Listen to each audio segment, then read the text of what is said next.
ஆண்டவர் இயேசு கிறிஸ்துவின் நாமத்தில் உங்கள் அனைவருக்கும் என்னுடைய அன்பின் வாழ்த்துக்கள். திருமறை தியான நேர அன்பர்கள் யாவருக்கும் புத்தாண்டு வாழ்த்துக்களையும் நாங்கள் தெரிவித்துக் கொள்கிறோம். கடந்த ஆண்டு முழுவதும் நம்மை கண்ணின் மணி போல பாதுகாத்த ஆண்டவர் வருகிற வருடத்திலும் அவருடைய கிருபையினாலே இரக்கத்தினாலே நம்மை முடிசூட்டி நம்மை வழிநடத்துவாராக. புதிய ஆண்டுக்குள் பிரவேசிக்கும் போது பொதுவாகவே ஒவ்வொரு மதம் சார்ந்த மனிதர்களும் அவரவர் நம்பிக்கைக்கு ஏற்றவாறு அந்த ஆண்டை எதிர்கொள்வதை குறித்த பல காரியங்களை அவர்கள் செய்வதை நீங்கள் கவனிக்கலாம். உதாரணமாக நம்முடைய இந்து மதத்தை சேர்ந்த நம்முடைய அன்பர்கள் தங்கள் ராசி பலன்களில் கவனத்தை செலுத்தி இந்த வருடத்தில் என்ன நடக்கும் என்பதை ஆராய்வதில் அவர்கள் ஈடுபாடு உள்ளவர்களாய் இருப்பார்கள். இதே போல ஒவ்வொரு மதத்தில் உள்ளவர்களும் தங்களுடைய நம்பிக்கைக்கேற்றவாறு அந்த வருடத்தை எப்படி சுகமாக எதிர்கொள்வது என்பதை குறித்த ஆராய்ச்சியிலே அவர்கள் ஈடுபடுகிறார்கள். இது நம்முடைய கிறிஸ்தவத்தையும் விட்டு வைக்கவில்லை. இன்னும் சொல்லப்போனால் நம்மிடத்தில் தான் அதிகமான தாக்கங்கள் இதை குறித்து இருக்கிறது என்பதை நீங்கள் நம்மை சுற்றி இருக்கிற சூழ்நிலைகளை கவனிப்பீர்களானால் அதை நீங்கள் புரிந்து கொள்ளலாம். இந்த வருடத்தை நான் சுகமாகவே எதிர்கொள்ள வேண்டும், எல்லாமே எனக்கு ஏற்றவாறும் நன்மையாகவுமே நடக்க வேண்டும் என்பதற்காகவே நம்முடைய மக்கள் இந்த ஆரம்ப நாட்களிலே வாக்குத்தத்த கூட்டங்களுக்கு படையெடுப்பதையும் வாக்குத்தத்த அட்டைகளை பெறுவதிலேயும் அவர்கள் குறியாயிருப்பதை நீங்கள் கவனிக்கலாம். இதை மையமாக வைத்துதான் நம்முடைய சபைகளிலும் வாக்குத்தத்த ஆராதனைகளை நாம் நடத்தி கொண்டிருக்கிறோம். ஒவ்வொரு வருடத்திற்கும் வாக்குத்தத்தங்களை கொடுப்பதற்கும் நாம் முன்வருகிறோம். ஆனால் ஒரு கிறிஸ்தவன் தன்னுடைய வாழ்க்கையில தனக்கு முன்னாக இருக்கும் காலங்களை அவன் எவ்விதமாக எதிர்நோக்க வேண்டும்? எதையுமே வேத வசனத்தின் அடிப்படையிலே ஆராயாமல், வேத வசனத்தின் அடிப்படையிலே தெளிவடையாமல் நாமவே சில மாதிரிகளை பின்பற்றி நிறைய பேர் அதை செய்கிறார்கள் என்பதற்காக ஒன்றில் நாம் ஈடுபடக்கூடாது. அதில் நமக்கு சரியான திருவசன தெளிவு வேண்டும் என்பதற்காகத்தான் இந்த ஆரம்ப தியானத்தை நான் உங்களோடு கூட பகிர்ந்து கொள்கிறேன். குறைந்தபட்சம் ஒரு 7 காரியங்களை இந்த வருடத்திலே நீங்கள் மனதிலே வைத்து கொண்டு அதை வாழ்க்கையிலே செயல்படுத்துவது நலமானது என்பதை நான் உணர்கிறேன். ஆண்டவர் உணர்த்தின காரியங்களை உங்களோடு கூட நான் பகிர்ந்து கொள்கிறேன். ஒன்று, இந்த வருடத்தை நாம் எதிர்நோக்கும் போது கடந்த வருடத்தின் பல சுமையான விஷயங்கள் நம்முடைய மனதிலேயும் நம்முடைய சிந்தையிலேயும் இருக்கும். அதை தொடர்ந்து இந்த வருடத்திலேயும் அதே அனுபவத்தின் தொடர்ச்சியாக நாம் பிரவேசிக்கும் போது பலவிதமான கலக்கங்களும் பயங்களும் நம்முடைய வாழ்க்கையை பிடித்து கொள்ளுகிறது. எப்படி நான் இந்த வருடத்தை எதிர்கொள்ளப் போகிறேன், எப்படி நான் இந்த வருடத்தை கழிக்கப் போகிறேன் என்கிற சிந்தை நமக்கு வந்துவிடுகிறது. ஆனால் ஒன்றை நீங்கள் கவனிக்க வேண்டும். ஆண்டவர் இயேசு கிறிஸ்துவை உங்கள் வாழ்க்கையின் இரட்சகராக நீங்கள் ஏற்றுக்கொண்டு அவருடைய மனிதர்களாக விசுவாச மக்களாக உலகத்திலே வாழ்வீர்களானால் ஒரு விசுவாசத்தை நாம் எல்லாருமே மனதிலே கொண்டிருக்க வேண்டும். காலங்கள் கடவுளின் கரத்தில் இருக்கிறது என்கிற நம்பிக்கையை நாம் உடையவர்களாக இருக்க வேண்டும். சங்கீதம் 31 சங்கீதத்திலே 15வது தொடரிலே இந்த சங்கீதக்காரன் சொல்லுகிற ஒரு விசுவாச அறிக்கையை நீங்கள் வாசிக்கலாம். என் காலங்கள் உம்முடைய கரத்தில் இருக்கிறது.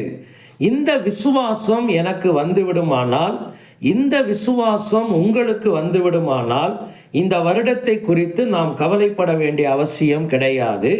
நன்மையான வார்த்தைகளை மாத்திரம், நல்ல வார்த்தைகளை மாத்திரம் காதுகளில் கேட்டு அதிலே நாம் பலனடைந்து ஓட வேண்டும் என்கிற ஒரு சிந்தை அதாவது வாக்குத்தத்த வார்த்தைகளை வைத்துக்கொண்டு நான் ஓட வேண்டும், தீர்க்க தரிசனங்களை வைத்துக்கொண்டு ஓட வேண்டும் என்கிற சிந்தை எனக்கு வராது.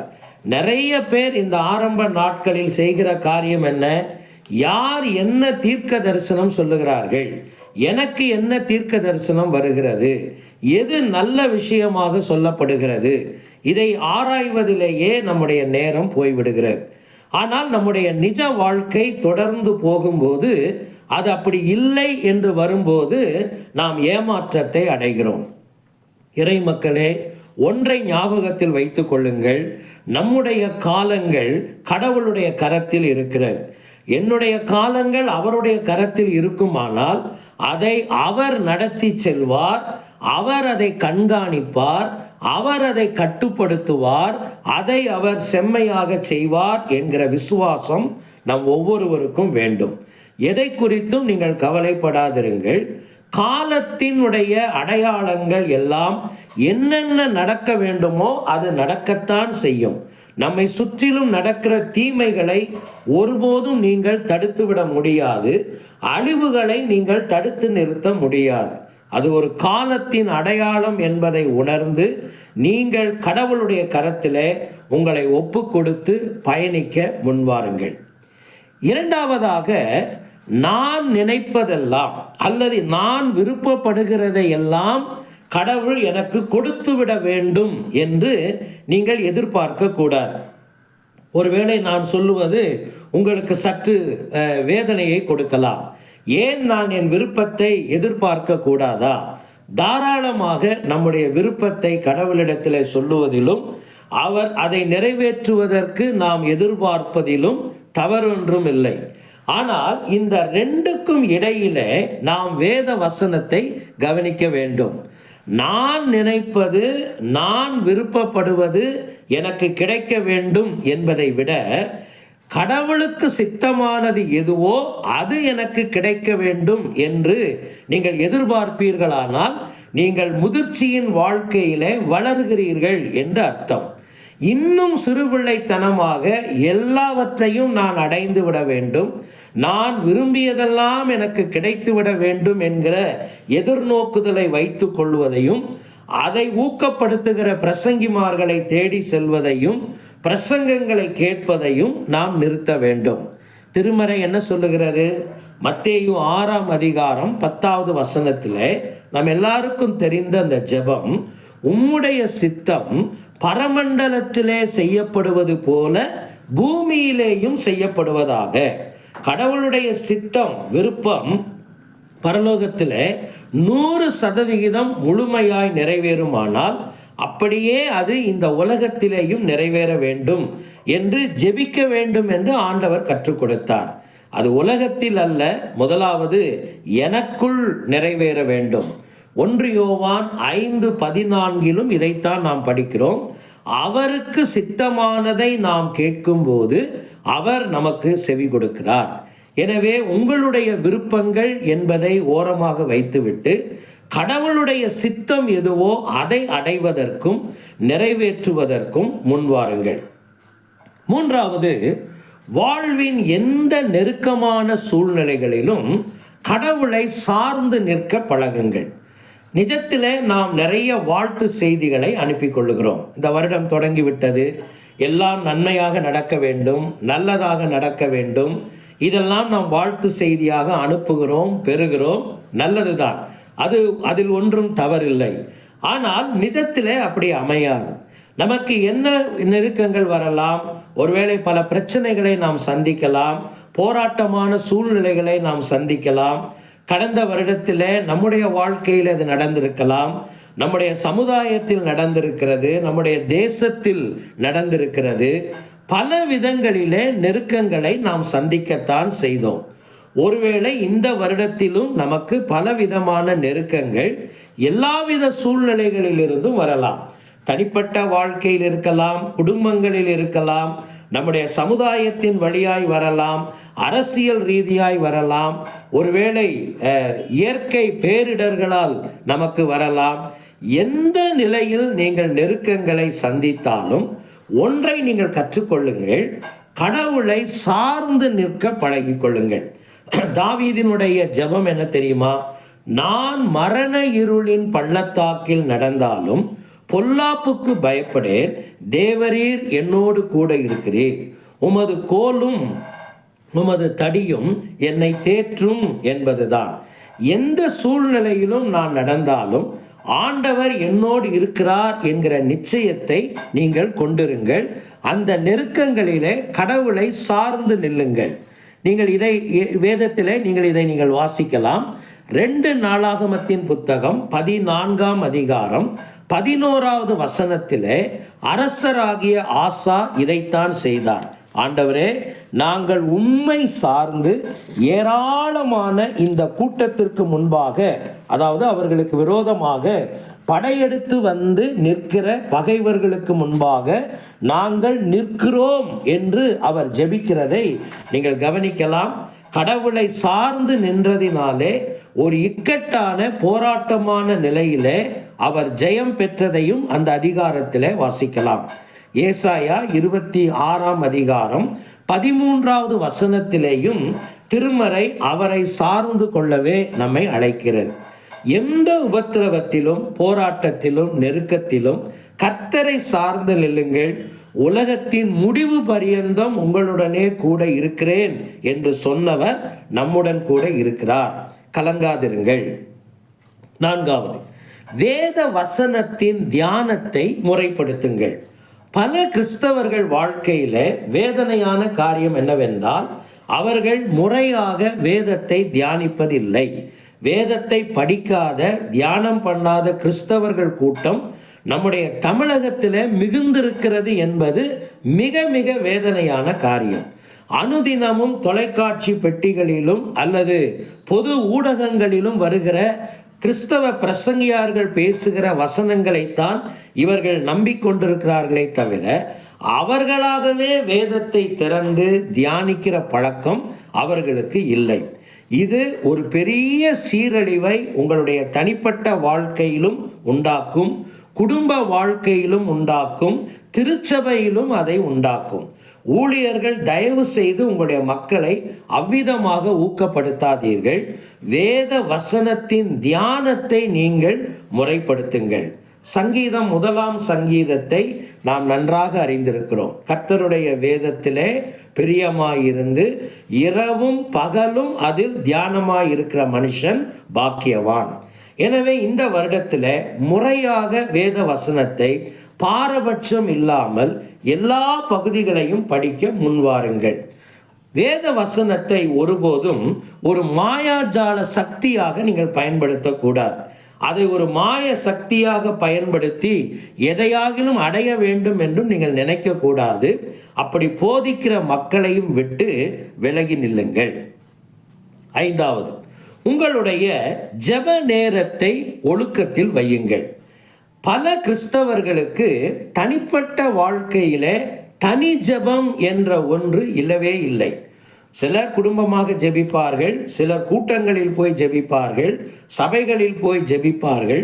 மொத்தத்தில் தனி மனித வாழ்க்கையில் ஜெப நேரம் இல்லாத ஊழியர்களும் விசுவாசிகளும் தான் இன்றைக்கு நம்முடைய மத்தியிலே நிறைந்து காணப்படுகிறார்கள். அப்படியே தனியாக ஜெபித்தாலும் அவர்கள் ஏதோ சில விஷயங்களை மனதில் வைத்துக்கொண்டு அதை கடவுளிடத்தில் அடைய வேண்டும் என்பதில் தான் குறியாக இருக்கிறார்களே தவிர கடவுளோடு இருக்கிற உறவின் நேரங்கள் என்பதை அவர்கள் உணர்வதில்லை. ஆதியாகமத்தின் புத்தகம் 3ஆம் அதிகாரத்தில் நீங்கள் வாசிக்கிற ஒரு வார்த்தை என்ன தெரியுமா? பகலின் குளிர்ச்சியான வேளையிலே தேவனாகிய கர்த்தர் தோட்டத்தில் உலாவுகிற சத்தத்தை ஆதாமும் ஏவாளும் கேட்டார்கள். அவர்களுக்கு உலகத்திலே எந்த விதமான தேவைக்கான அவசியம் இல்லாமல் இருந்த நேரத்திலேயே அவர்கள் தேவ பிரசன்னத்தை அனுதினமும் உணர்ந்திருந்தார்கள் என்பதற்கு அந்த வசனம் மிக சிறந்த ஒரு சாட்சியாகும். இறை மக்களே, சில மணி நிமிஷங்களையாவது ஒதுக்கி ஒவ்வொரு நாளும் தேவ சமூகத்தில் அமர்ந்து ஆண்டவரோடு பேசுவதற்கு, உறவாடுவதற்கு, கடவுளோடு இணைந்திருப்பதற்கு, அமைதியாய் இருப்பதற்கு நீங்கள் முன்வர வேண்டும். இதை இந்த வருடத்தில் நீங்கள் மறந்துவிடக்கூடாது. 6வது, நமக்கு இன்னைக்கு வருகிற நிறைய போதனைகள் இன்றைக்கு எடுத்துக்கொண்டால், ஒருவேளை நம்முடைய செல்போனில் வருகிற அலைபேசியில் வருகிற ஊடகங்கள் அல்லது தொலைக்காட்சி பெட்டிகள், நிறைய விஷயங்களில் வருகிற கிறிஸ்தவ உபதேசங்கள், எனக்கு தெரிந்து ஏறத்தாழ ஒரு 40 ஆண்டு கால ஊழியத்தை முடித்த அல்லது அதை தொடர்ந்து போய் கொண்டிருக்கிற என்னுடைய நிதானிப்பில், இப்படி வருகிற கிறிஸ்தவ உபதேசங்களோ நிகழ்ச்சிகளோ போதனைகளோ 90% மேலாக கிறிஸ்தவ மக்களை அழிவுக்கு நேராக வழிநடத்துகிற ஒருதலை பட்சமான போதனைகள் என்பதை நீங்கள் மறந்துவிடக்கூடாது. விசேஷமாக கள்ள போதனையாளர்கள் இன்றைக்கு நம்மை சுற்றிலும் நிறைந்திருக்கிறார்கள். உலகத்தின் அருவருப்புகளையும் அசிங்கங்களையும் தங்களுக்குள்ளே எடுத்துக்கொண்டு அதை செய்வதில் எந்த விதமான தவறும் இல்லை என்று அதை நியாயப்படுத்தி அதை காலத்தின் கட்டாயமாக்கி இன்றைக்கு இறை மக்களை இச்சைகளுக்குள் தள்ளுகிற போதனையாளர்களும் ஆராதனையாளர்களும் நிறைய முளைத்திருக்கிறார்கள். இவர்களுக்கு நீங்கள் கவனமாக இருக்க வேண்டும். என்ன உபதேசங்களை நீங்கள் கேட்டாலும் இதற்கான வேத வசனத்தின் ஆதாரம் என்ன இருக்கிறது, அதற்கான முழு வேத வசனம் என்ன போதனையை எனக்கு கொடுக்கிறது. ஏதோ ஒரு வசனத்தை வைத்து ஒரு உபதேசத்தை நிலைநிறுத்தக்கூடாது. முழு வேதாகமும் அதற்காய் கொடுக்கிற சமமான நிலைப்பாடுகள் என்ன என்பதை நீங்கள் அறிய முன்வர வேண்டும். 1 தெசலோனிக்கேயர் 5ஆம் அதிகாரம் 21வது வசனத்தில் பவுல் தெசலோனிக்கே திருச்சபை ஒரு குழந்தை திருச்சபையாக ஆரம்ப கட்டங்களில் இருந்தபோது அதற்கு அவர் கொடுத்த போதனை என்னவென்றால், எல்லாவற்றையும் சோதித்து பார்த்து நலமானதை பிடித்து கொள்ளுங்கள் என்பதுதான். பிலிப்பியர் 1ஆம் அதிகாரம் 9வது வசனத்தில் இருந்து பவுல் பிலிப்பிய சபைக்காக ஜெபித்த போது அவருடைய ஜெபம் என்னவென்றால், மேலும் நீங்கள் உத்தமமானவைகளை ஒப்புக்கொள்ள வேண்டும் என்று அவர்களுக்காக அவர் ஜெபித்தார். அதற்கு என்ன அர்த்தம்? எது சரியானதோ, எது முடிவானதோ, இறை வார்த்தை சார்ந்ததோ, சிறந்ததோ அதை மாத்திரம் நீங்கள் ஏற்றுக்கொள்ள வேண்டும். இன்றைக்கு நமக்கு இதற்கான சோதனைகளும் இழுப்புகளும் நிறைய நம்மை சுற்றி இருக்கிறது. அதற்கு நீங்கள் பலியாகாமல் காத்து கொள்ளுங்கள். பெரும்பான்மையினர் போய் ஒரு காரியத்தை கேட்கிறார்கள் என்பதற்காக நீங்களும் அங்கே இருக்க வேண்டிய அவசியம் இல்லை. எனவே உபதேசங்களை, வேத வார்த்தைகளை கேட்கும்போது வேதத்தின் சாரம் உள்ளவைகளாய் அவைகள் இருக்கிறதா என்பதை ஆராய்ந்து பார்த்து அதை ஏற்றுக்கொள்ளுங்கள். கடைசியாக 7வதாக நற்செய்தியை உலகத்திற்கு கொண்டு செல்வதற்கு கவனமாக இருங்கள். அறியாதோருக்கு இறைவார்த்தை அல்லது கிறிஸ்துவின் நற்செய்தி என்பது நம்முடைய இலக்காக, நோக்கமாக இருக்க வேண்டும். அதற்காகத்தான் நாம் இந்த உலகத்திலே இருக்கிறோம். மத்தேயு கடைசி அதிகாரத்தில் தம்முடைய இறுதி கட்டளையில ஆண்டவர் சொன்ன வார்த்தை இதுதான்: நீங்கள் புறப்பட்டு போய் சகல ஜாதிகளுக்கும் நீங்கள் சுவிசேஷத்தை பிரசங்கித்து அவர்களை சீஷராக்க வேண்டும் என்பதுதான். ரோமருக்கு எழுதின நிருபம் 1ஆம் அதிகாரம் 14வது வசனத்தில் பவுல் அப்போஸ்தலன் சொல்லுகிறார், நான் சுவிசேஷத்தை பிரசங்கிப்பதற்கு கடனாளியாக இருக்கிறேன். நான் கடனாளி என்கிற வார்த்தையை கவனியுங்கள். கடனாளி கட்டாயம் தன்னுடைய கடனை செலுத்தியே தீர வேண்டும் என்பதை போல நான் சுவிசேஷத்தை அறிவித்தே ஆக வேண்டும். என்னை சுற்றிலும் இருக்கிற மக்கள் எப்படியாவது ஆண்டவருடைய வார்த்தையை அறிந்து கொள்ள வேண்டும் என்பதையும் அவர்களுக்கு அதை நான் எப்படி கொண்டு செல்ல வேண்டும் என்பதிலேயுமே நோக்கமாக இருங்கள். இதற்கு வார்த்தைகளும் பிரசங்கங்களும் முக்கியம் அல்ல. அதைவிட முக்கியம் உங்களுடைய வாழ்க்கை. உங்களுடைய வாழ்க்கை பேசினால்தான் உங்களுடைய வார்த்தைகள் அதன் பிறகு பேச முடியும். கிறிஸ்துவை அறியாதோருக்கு நற்செய்தி என்கிற தரிசனத்தை முன்வைத்து அதை அடிப்படையாக வைத்து உங்களுடைய வாழ்க்கையை செயல்படுத்துங்கள். எனக்கு ஆசீர்வாதம், என் குடும்பத்துக்கு ஆசீர்வாதம், நான் அப்படி இருக்க வேண்டும், இப்படி இருக்க வேண்டும், இந்த நிலைப்பாடுகளை எல்லாம் நீங்கள் களைந்து இந்த தரிசனத்திற்கு நீங்கள் முன் வருவீர்களானால் இந்த ஆண்டை நீங்கள் கிறிஸ்துவுடன் நடப்பதிலே எந்த விதமான தடுமாற்றங்கள் உங்களுக்கு இருக்க முடியாது. இறை மக்களே, இந்த 7 காரியங்களை, அடிப்படையான 7 காரியங்களை நான் உங்களோடு கூட பகிர்ந்திருக்கிறேன். இதற்கு உங்கள் வாழ்க்கையை ஒப்புக்கொடுங்கள், உங்களை ஆராய்ந்து பாருங்கள். இதை உபதேசமாக மாத்திரம் கேட்டுவிடாமல் வாழ்க்கையிலே செயல்படுத்துவதற்கு முன்வாருங்கள். கர்த்தர் தாமே இந்த ஆண்டு முழுவதிலையும் அவருடைய சித்தத்தின்படி உங்களை வழிநடத்தி தம்முடைய தயவுள்ள செட்டைகளின் கீழ் உங்களை மறைத்து பாதுகாப்பாராக. யூதா சொல்லுகிற விதமாக மாசற்றவர்களாக நம்மை அவருடைய சமூகத்திலே நிலைநிறுத்துவதற்கு வல்லவரான கடவுளின் கரத்திலே உங்களை ஒப்பு கொடுத்து வாழுங்கள். இறை ஆசீர்வாதம் உங்களை பின்தொடரட்டும்.